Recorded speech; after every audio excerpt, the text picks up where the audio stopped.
Hey everyone, this is Nate, and this is the Nader Tater channel. If you have watched me, you've seen lots of stuff on T-Mobile 5G home internet, Verizon 5G home internet, and I've done lots of tricks with these guys, including things like adding external antennas, hacking them with different scripts to go in there and modify some settings, but ultimately they are heavily limited with what you can do from settings, especially the T-Mobile.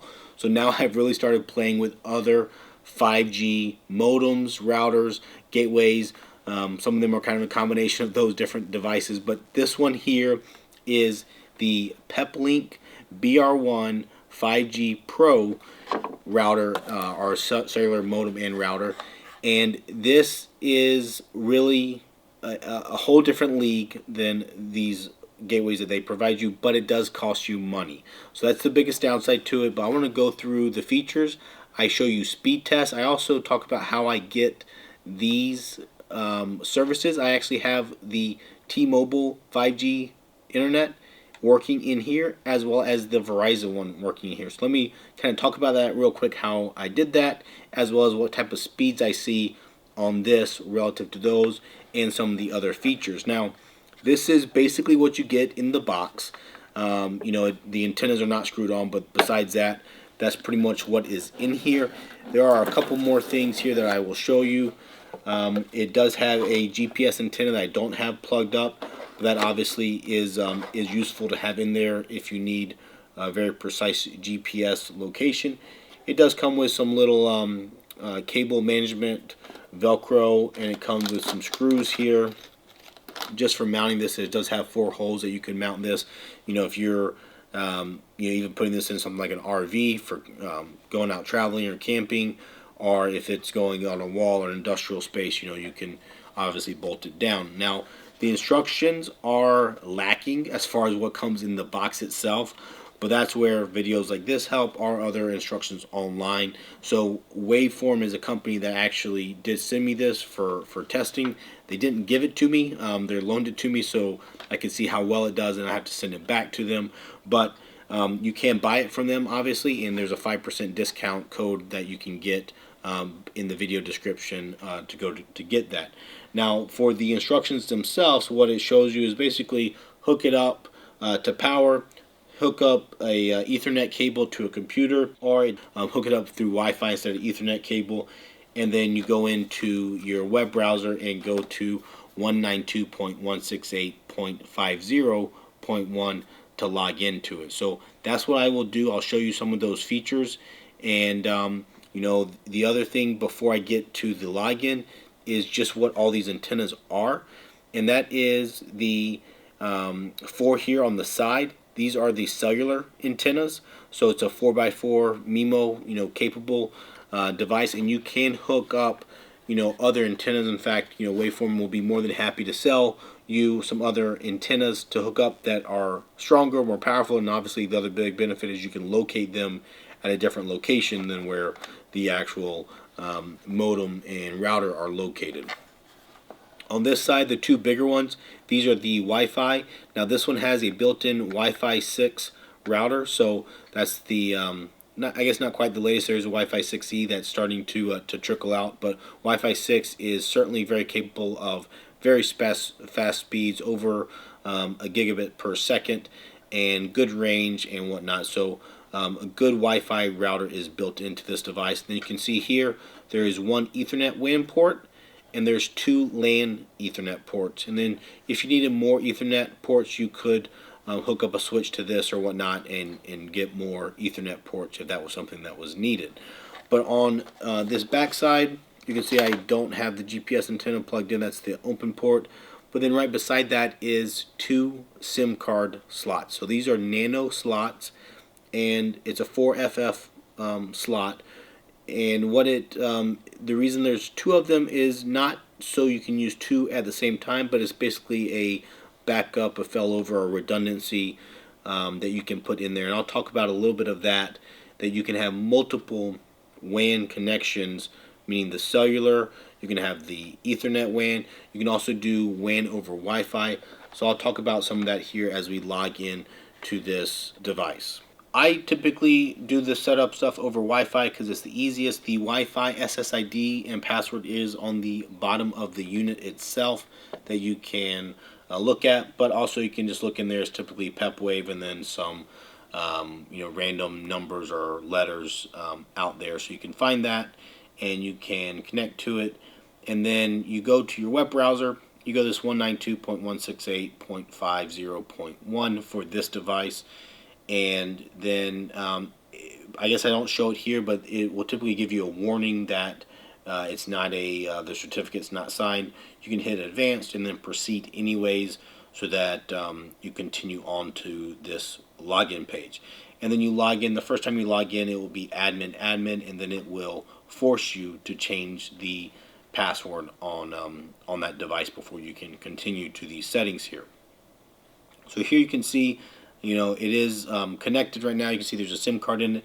Now, this is a T-Mobile SIM card for their 5G internet, but it is not a home internet SIM card. It is their T-Mobile for Business 5G internet. So it is the same agreement and contract, meaning it's the same speeds. It gets on the N41. It's unlimited data per month for $50 a month, and all that kind of good stuff. But it is specifically for businesses. So that's what you have to do in order to bring your own device. If you take a home internet SIM card directly out of one of their home gateways and put it in here, it will not work because the IMEI is associated with your account for the home internet one, and it won't let a new IMEI get on there. So that's how you get the T-Mobile one to work.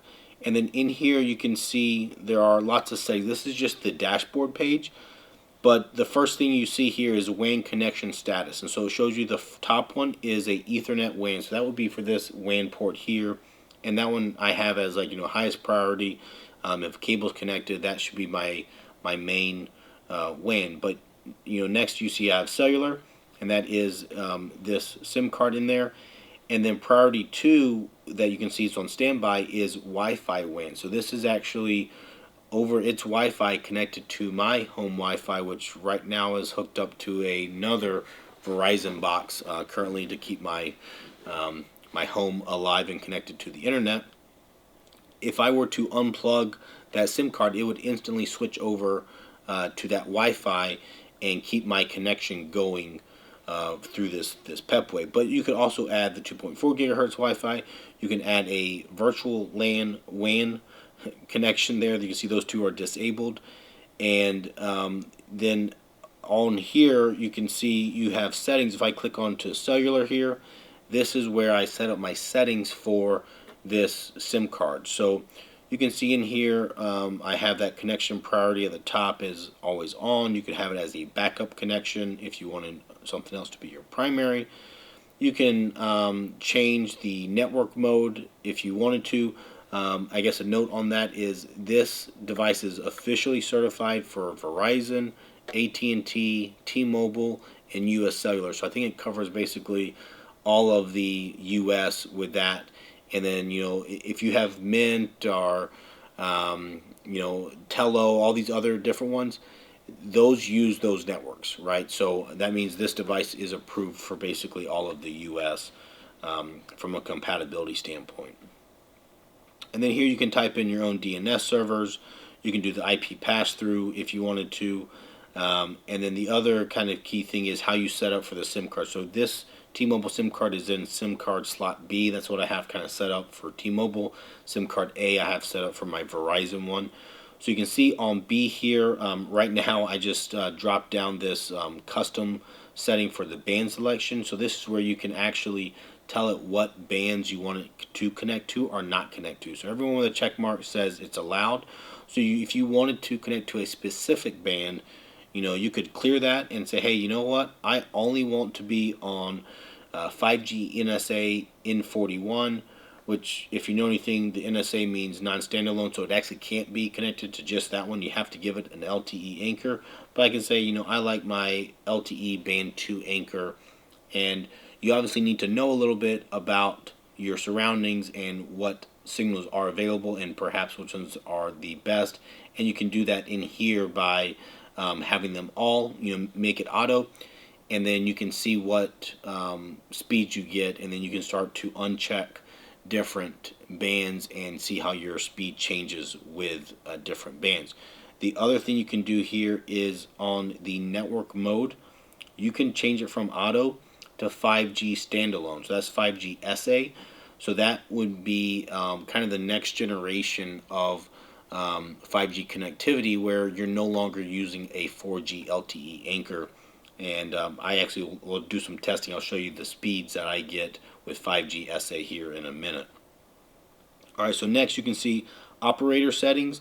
That's really for the APN, which is used to define how you are, connecting up to that network. For T-Mobile, the automatic setting works, and it goes to the fast.tmobile.com for the APN. But for my Verizon one, I have to type in a custom one, because the standard Verizon one, I forget what it is. I think it's VZ W or VZ Wireless or something is like their standard one, and that one does not work for the 5G home internet one. I have to type in this V5 GA01 internet to get it to work. The other thing that I do have to change on settings is the health check. I have to have that disabled. By default, it is on smart check, and if I do that, it typically will not get a connection to the network. So it kind of like bogs it down. It does something. I'm not exactly sure what, but I was told, hey, if you're having problems, disable that, and it will work. So that is what I have done as far as settings for getting these devices to work on here. But then there's all kinds of other settings, and I won't bore you with all of them in here. But for the Pepwave device, that's where you can go in here and you can do all kinds of different things between Speed Fusion Connect, and this is where you can do things like setting up VPN. You can do bonding with their Speed Fusion Connect. You can link different things up. If we go into the LAN settings, you can see there's all types of different ways that you can set up as far as port forwarding. You can create different VLANs, so you can have your devices all separated out. You can have, obviously unique and custom routed DNS stuff. Here's the port settings. Obviously, I don't have any of them set up, but you can have each WAN port set up, or each Ethernet port set up a different way. We can also go in here to advanced, and this is where I was talking about like the Speed Fusion VPN. For this one, you can actually have it do things like you see up here. It says hot failover, so that means it will have your devices never drop off of connectivity, because it will be a hot failover if one or more of your WANs actually drop out. You can do WAN smoothing, where it keeps your WAN connection and speeds and bandwidth more consistent. You can do bonding, where I can add up my different WAN connections to get faster speeds, and that's different than a load balancing that you get in like a more of a consumer type gateway or a router. This actually uses the VPN to take both your ISP's connections to the Peplink server that you pick, and then it combines both those together so that you can truly use your full bandwidth of multiple different WANs. The only caveat to that is if you're already getting 300 megabits per second or 500 megabits per second, that speed bonding isn't going to give you better. There are limitations that that VPN has depending on what Speed Fusion or Prime Care membership you have. But if you have multiple ones that you're getting like 10, 20, 30 megabits per second, then it'll actually help you get up there to 100 or 200 megabits per second of connection. All right, so again, I won't go through each of these settings, but QoS, quality of service, it has lots of customization there and intelligent AI there to figure out how to handle multiple requests at the same time. Your firewall settings in there, and then of course, as far as your Wi-Fi settings, you can have This setup with multiple Wi-Fi's, different access, different isolation of your different networks and whatnot. It can do the mesh things as well, and then you have your standard kind of system configurations that I won't even touch on at all. But you can also see things. The other thing I really like to see is this WAN quality. So this shows me how my WAN has performed since it's been up. So if you've been having issues, this is a way to visualize it. You can see here I've only had it plugged in for an hour down here, but it will track that and you can see how your WAN connection has changed. And in fact, you can add, it looks like it doesn't show me it here on my tablet, but on a computer when you log in here, you can add a couple more things to actually plot on there, like your ping duration. Oh, yeah, it says no latency information on here. I'm not sure why it says that, but typically on a computer I can go in there and add a couple more things to actually plot on here as well. In addition to that, a whole nother arena with the Peplink stuff is they have something they call, I think it's in control, and that is where you can control all this stuff through the cloud, and that allows you, if you have multiple devices, they can all be controlled together. You can have the same Wi-Fi names and permissions and all that kind of stuff set up. So that's what it can offer. But let's go and do some speed tests with this. To do the speed test, I'm going to go upstairs into my third floor attic because I'm down in my basement right now for this studio, and I don't get good signal down here, so that's why we're going to move up there. But let's go see how the speed does on Verizon and T-Mobile 5G internet SIM cards. All right, so now I am up in my third floor attic. The BR1 is plugged in, powered on, and I have the Verizon 5G home internet SIM card that I took out of my Verizon gateway and I put it directly into this BR1. And you can see here it shows that I'm connected. I have an IP address, and if I scroll down here, you can see that I'm on band N77, which is the C band. So, the 5G ultra capacity or ultra wideband that Verizon markets it as. And then you can see my LTE or my 4G anchors. So band 66 twice and a band 5 connection. So that's showing you I actually have 4 simultaneous connections going on right here, which is great, and that should help my speed a lot.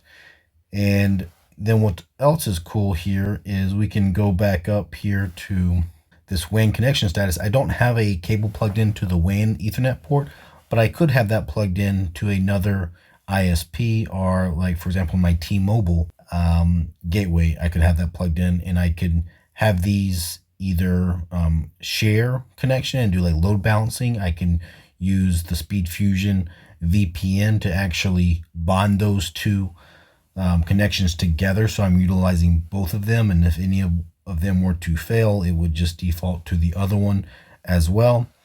And then you can see I also have a Wi-Fi WAN. So this means I can actually not use an Ethernet cable, but actually use Wi-Fi as another form of a WAN connection. So there are lots of ways here that you can do that.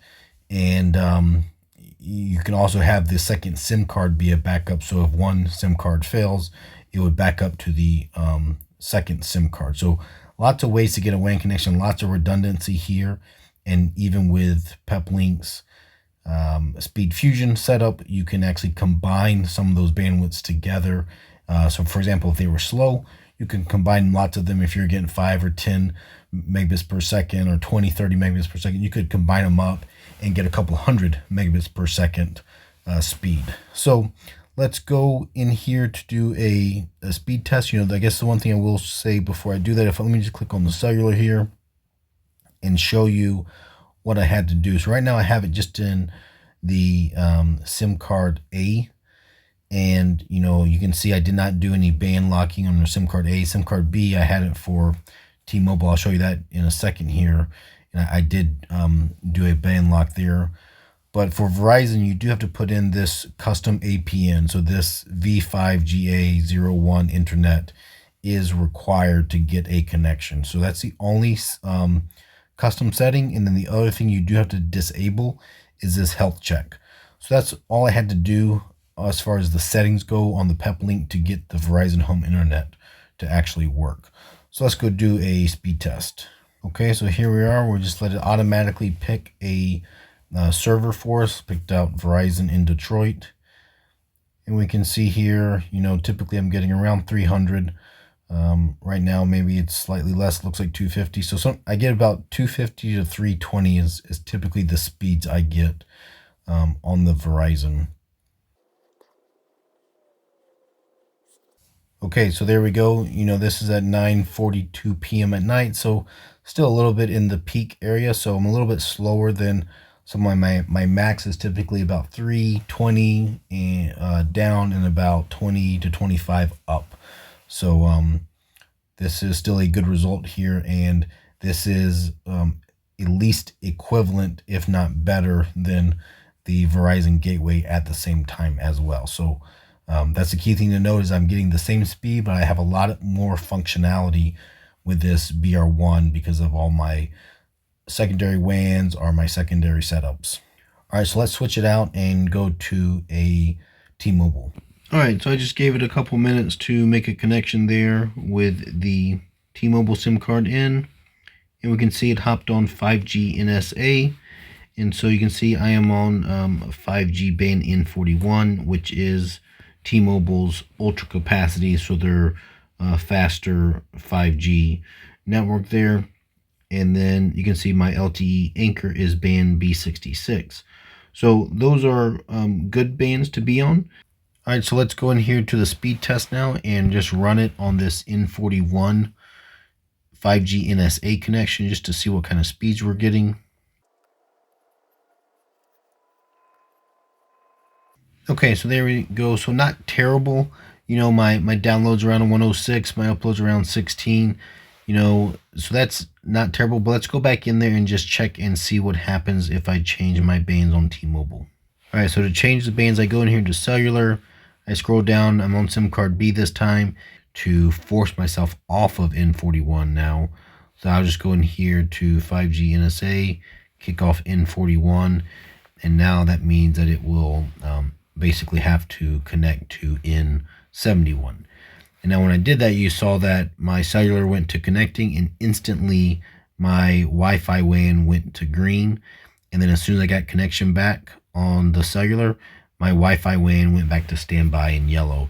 So that shows you how quickly, it's effectively instantaneous switch of WAN connections when they drop out. All right, so if we hop on here and we check it out, you can see now I'm on band N71 and my LTE anchor is band 2 now. So I got different bands here, still the same device, but let's go back in here to the speed test and see how the speeds vary.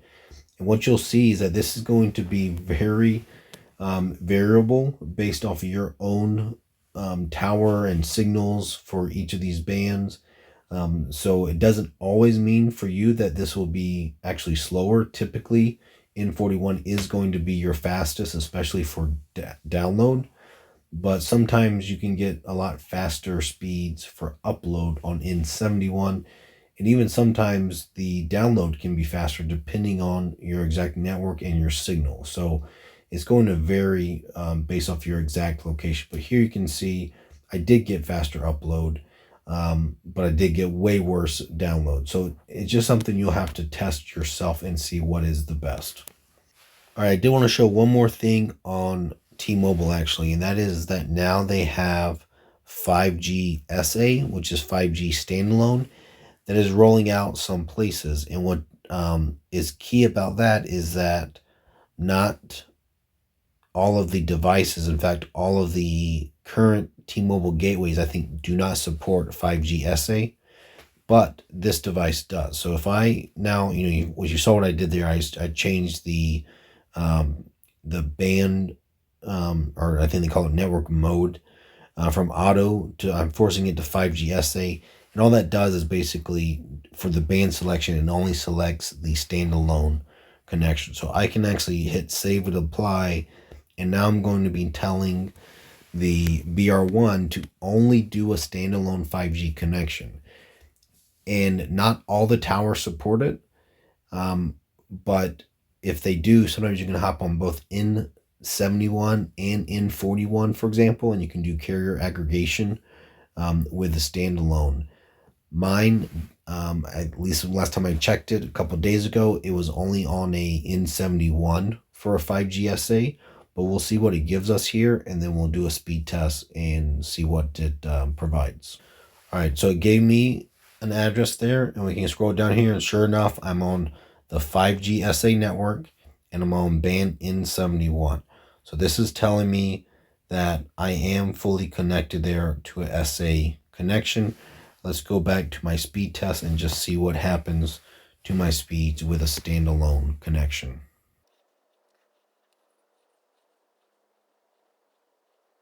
All right, so that's my worst speed test yet here. But what's cool is that it shows you that it's capable of doing it. And I have to imagine that my tower isn't quite ready for this. It obviously does work, but it's very slow. And what's neat is that this is future proofing me where I can support this as it goes forward. But yes, right now, for me at least, 5G SA is not the band I'm going to be connecting to. I'm going to use N41 as my 5G connection, and I'm actually a little bit indifferent to band 66 or band 2 for my LTE anchor. But if I notice that band 66 or band 2 was better, I can also force that. So I can actually just go in there to the settings and tell it to not connect to one or the other depending on what was the best performance. So that's what's really cool about this, is that it lets you pick and choose. Okay, if you have any more questions about what I did or how I set it up or about these devices, feel free to put them down in the comments below. And of course, hit the like button if you enjoyed the video. Think about subscribing to my channel if you have not already. And if you want to know more information about these home internet services or Wi-Fi routers, smart home and stuff, do check out my channel. I have tons of videos on these. So you might even want to check those out before you ask questions. I might have already answered them. And then if you want to buy one of these devices, use the link that I have down in the video description. You'll get 5% off. I get a small commission to help support the channels. All right, so take care and then stay tuned because I will be doing more stuff with both these Peplink routers and other ones that have yet to come.